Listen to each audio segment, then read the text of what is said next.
ఒక ఎస్సీగా ఉన్నటువంటి వ్యక్తి తను మతం మారితే హిందూ మతం అదే తను అంటే హిందూ మతంలో ఉన్నటువంటి ఎస్సీ క్రైస్తవంలోకి మారితే బీసీ కేటగిరీలోకి వెళ్ళిపోతాడు.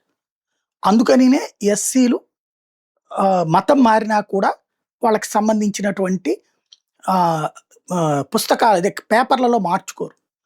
ఇంకొకటి ఏంటంటే దళిత క్రైస్తవ రిజర్వేషన్ లాంటి పదాలు వచ్చిన సుప్రీంకోర్టు రాజ్యాంగ ధర్మాసనం తోసిపుచ్చింది మతపరం ప్రాతిపదికన రిజర్వేషన్లు ఇవ్వడానికి కుదరదు అని.